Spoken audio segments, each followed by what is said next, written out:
A Hero of Our Time is an 1841 novel by the Russian author Mikhail Lermontov. Lermontov was born in Moscow in 1814.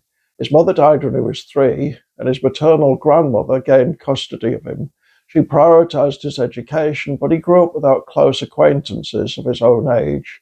When he was 18, he joined the Saint Petersburg cavalry. He became a talented poet, strongly influenced by the Russian Alexander Pushkin and by the Englishman Lord Byron.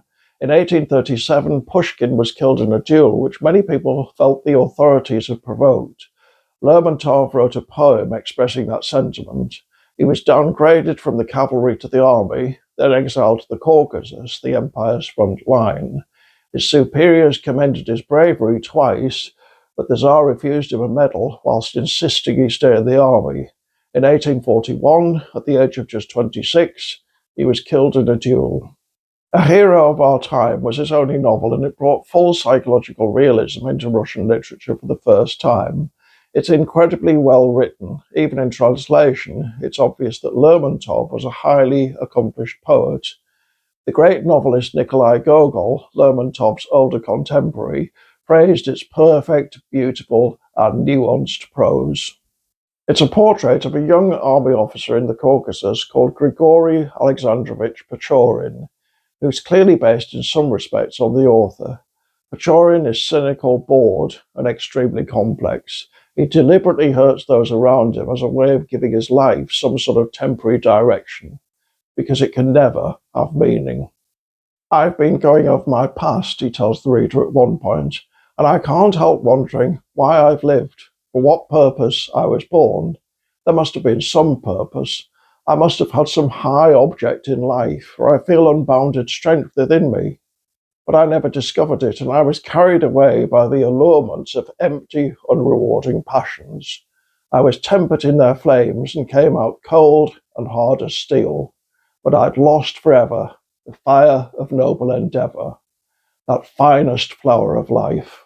The novel consists of 5 semi-independent parts. The middle one, Princess Mary, is by far the longest and tells of Pechorin's calculated seduction of a young woman for whom he feels nothing.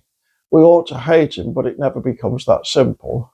In fact, the whole novel is unsettling. Its back-to-front chronology contributes to that, but part 3, To Man, has a pre-Lovecraftian feel, and the final part, The Fatalist, violently confronts Muslim and Christian views of fate.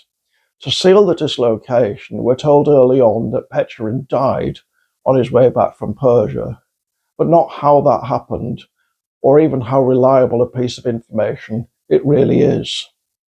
Many of Dostoevsky's characters, Raskolnikov in Crime and Punishment and Stavrogin in Demons, are clearly based on Pechorin, and the protagonist of Turgenev's Fathers and Sons also owes him an incalculable debt.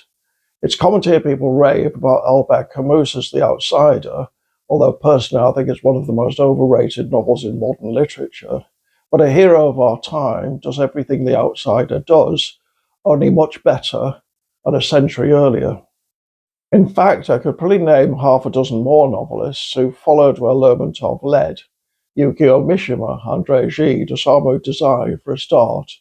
But he was also philosophically germane. There's an extended passage in A Hero of Our Time which clearly anticipates Nietzsche. And of course, in 1841, Nietzsche hadn't even been born.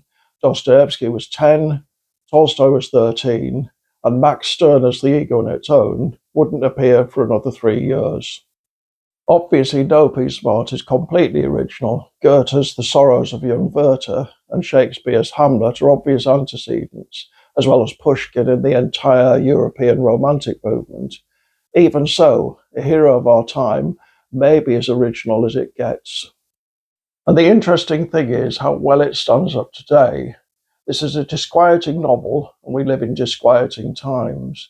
The malicious irony of the title, to use Lermontov's own words, seems to speak at least as well to the 3rd decade of the 21st century as to the 5th decade of the 19th.